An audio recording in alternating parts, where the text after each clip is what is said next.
O presidente da França, Emmanuel Macron, anunciou que o G7 vai disponibilizar uma ajuda imediata de 20 milhões de dólares para o combate aos incêndios na Amazônia. Após o anúncio da ajuda do G7, o presidente Jair Bolsonaro voltou a questionar o francês e desdenhou da ajuda oferecida. Na paradinha do Alvorada, Bolsonaro disse, abro aspas, Macron promete ajuda de países ricos à Amazônia. Será que alguém ajuda alguém, a não ser uma pessoa pobre, né? Sem retorno? Quem é que está de olho na Amazônia? O que eles querem lá? Fecho aspas, essa foi a pergunta feita pelo presidente Jair Bolsonaro. Vera.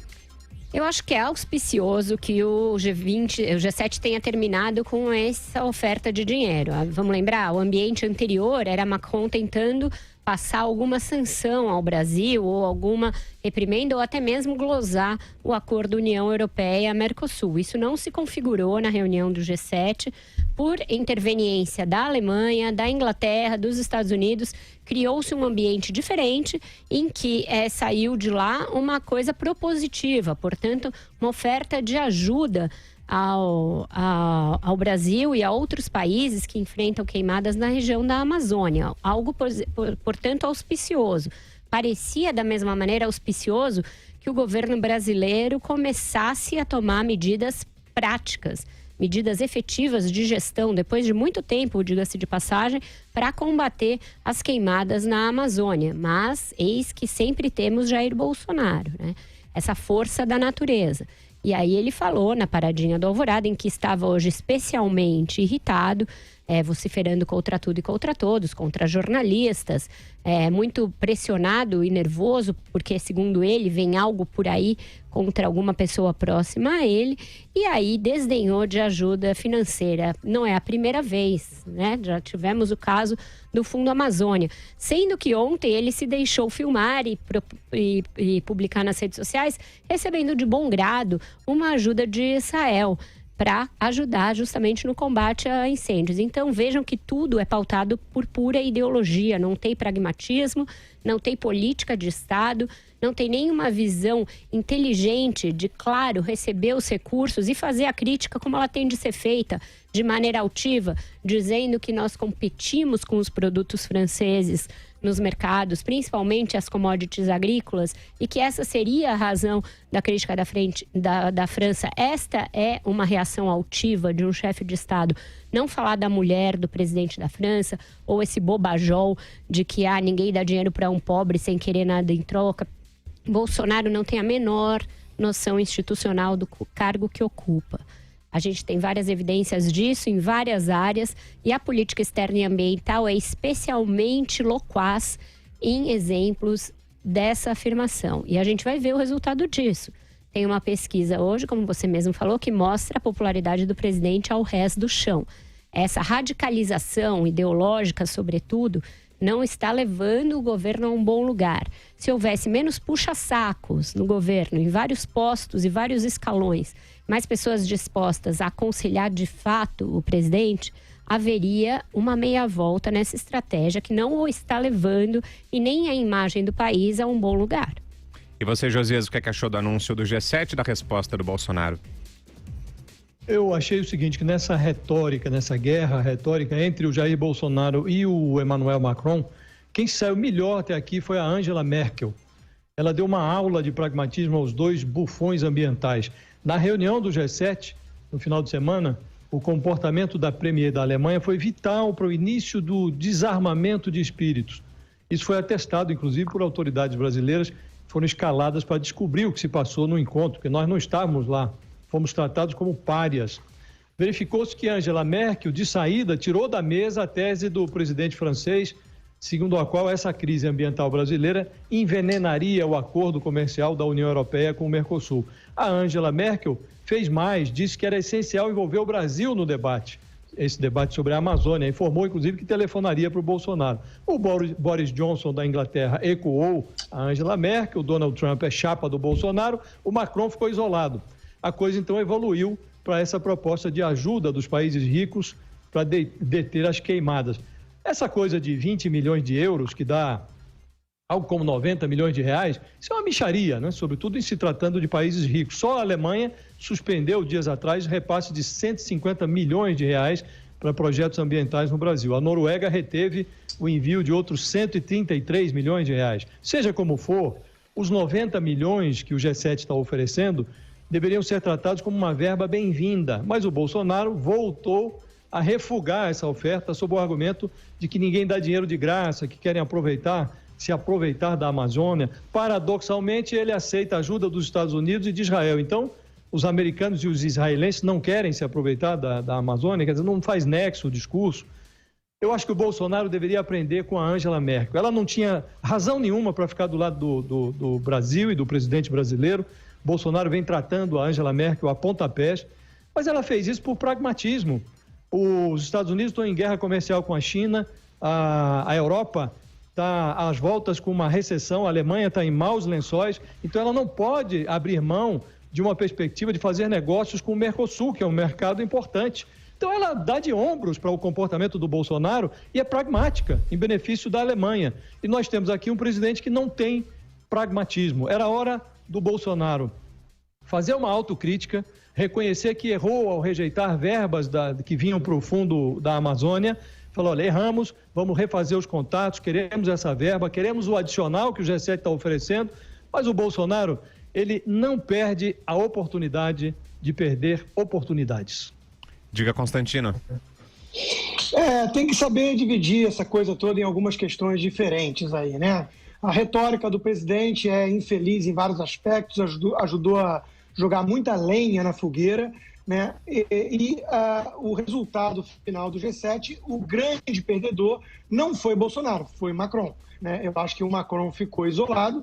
Ele veio também, pouca gente lembra disso ou foca nisso, ele veio também com uma retórica muito acima do tom recomendado, né, para um líder de país, ali com quase uma ameaça, né, de fato, à intervenção, à soberania do Brasil.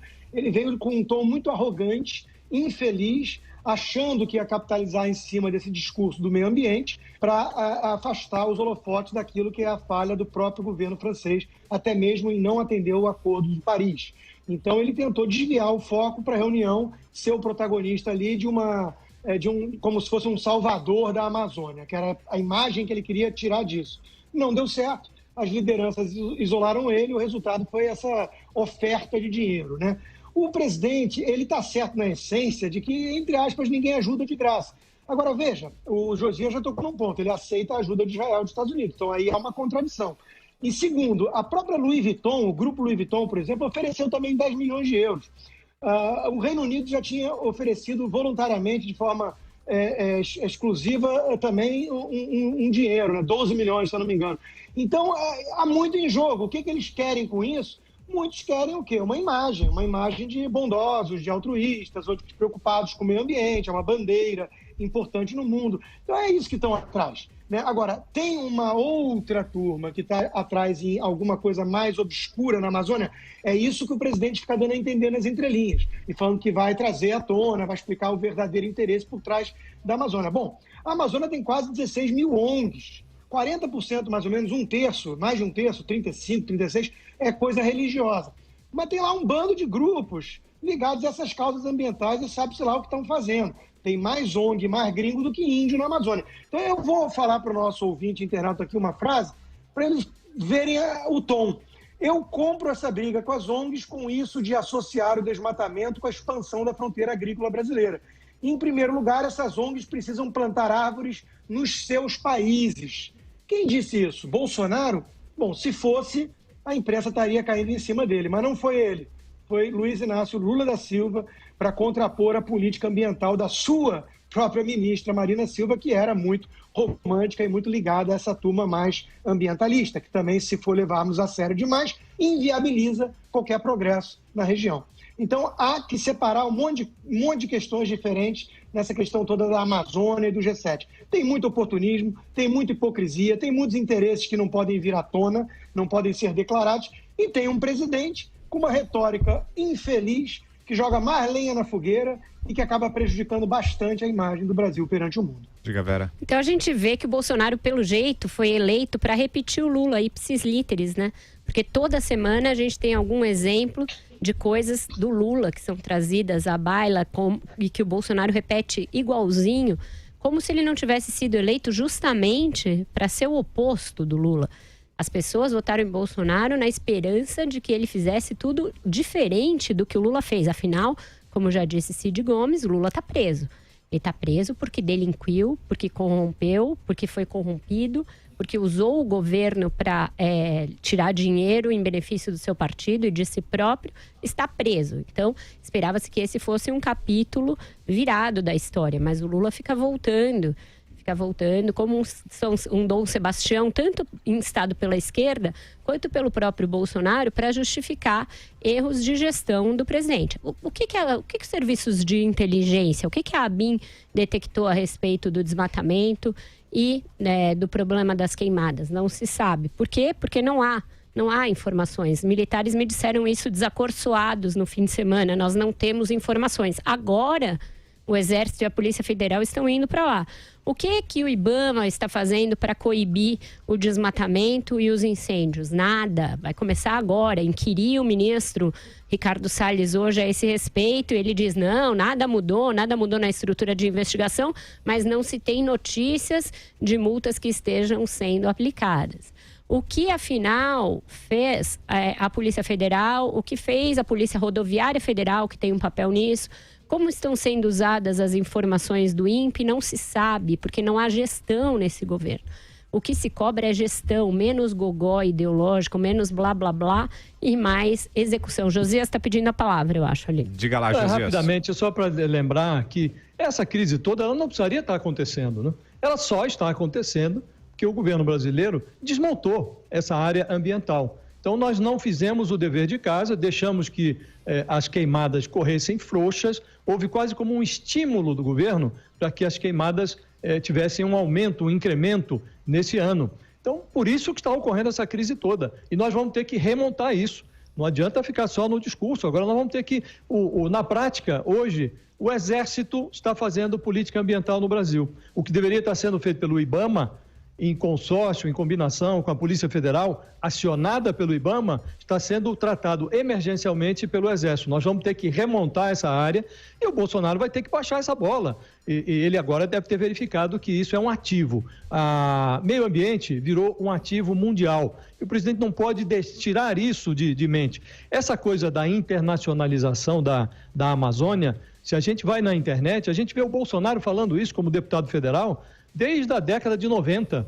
Há 20 anos ele dizia que a demarcação da terra Yanomami levaria a uma oportunidade para que países estrangeiros, naquela época ele citava os Estados Unidos, que agora estão do lado dele, mas ele dizia que os Estados Unidos iam aproveitar essa demarcação de terras indígenas para tomar conta de pedaços da Amazônia. Então esse é um fantasma que povoa a mente do presidente há muito tempo. Precisa exorcizar os fantasmas, baixar a bola, fazer um pouco como a Angela Merkel, ser pragmático, verificar o que o governo precisa fazer para resolver esse problema, tirar esse problema da frente. E no mesmo evento em que anunciou... Acho que o Rodrigo queria falar algo ali também. Constantino? Diga aí. Olha, eu não discordo que há muita ideologização nisso tudo, mas o meu ponto quando eu trago PT à tona ou alguma coisa assim, é para mostrar que há uma ideologização forte do outro lado também, muito ignorada por boa parte da imprensa. Esse que é o ponto. Então, veja, essa questão das reservas de indígenas, por exemplo, há uma romantização muito forte nisso e não há um trabalho de fato para sabermos exatamente o que acontece nisso e quais são os interesses escusos ou obscuros por trás.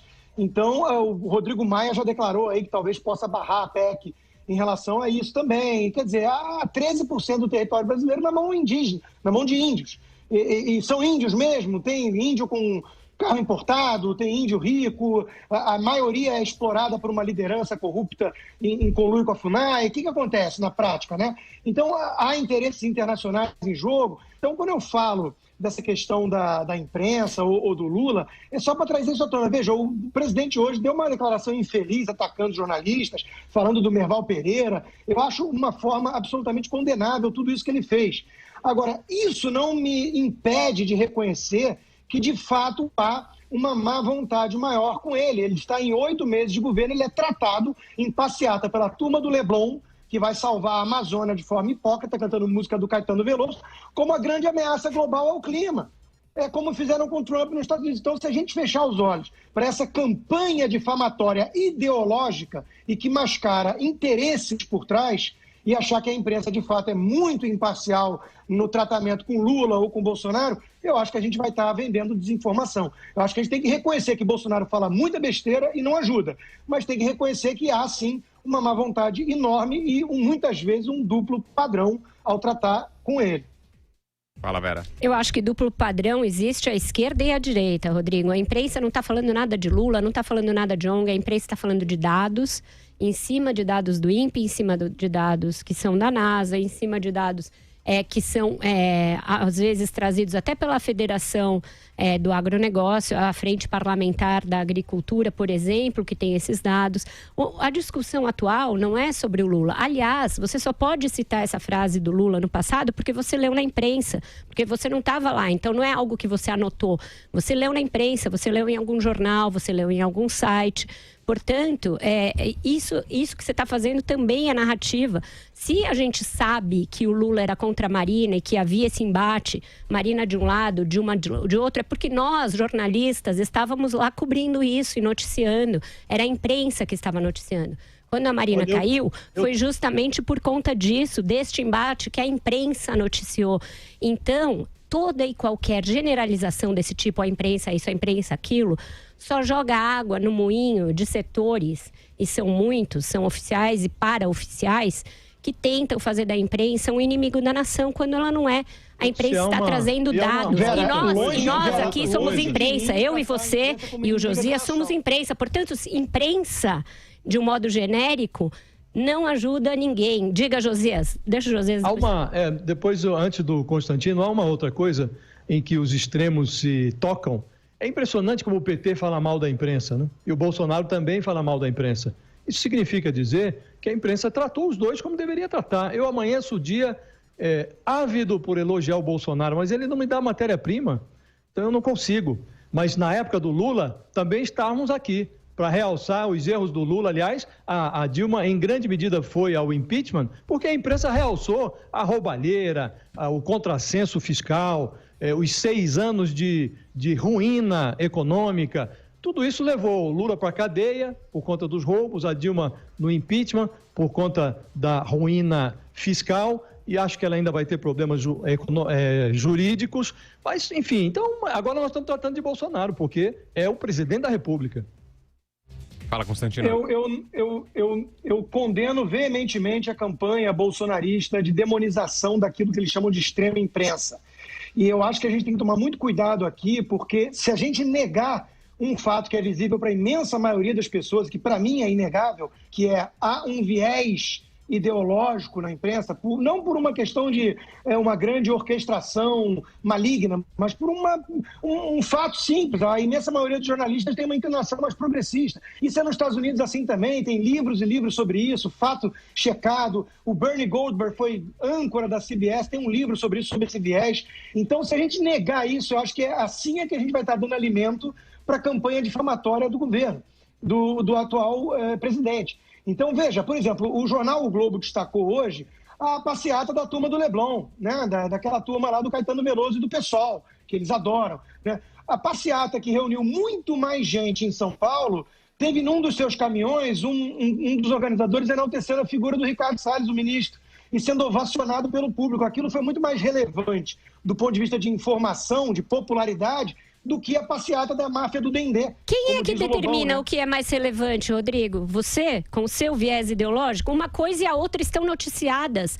Quem é que vai equacionar o que é mais relevante para um outro jornal, um veículo que não é o nosso? É o editor dos jornais, e esse normalmente tem um viés de esquerda. Que ridículo, isso. A Globo tem viés de esquerda. Para com isso, Vera, pelo amor de Deus. Negar isso é cair em descrédito, na minha opinião. Eu acho que quem está pagando mico é você falando isso. A Globo tem viés de esquerda agora? Pelo amor de Deus. Como que não tem viés, olha chamado.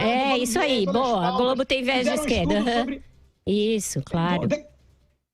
Bom, então deixa que o público decida. É lógico, deixa que o público decida, exatamente.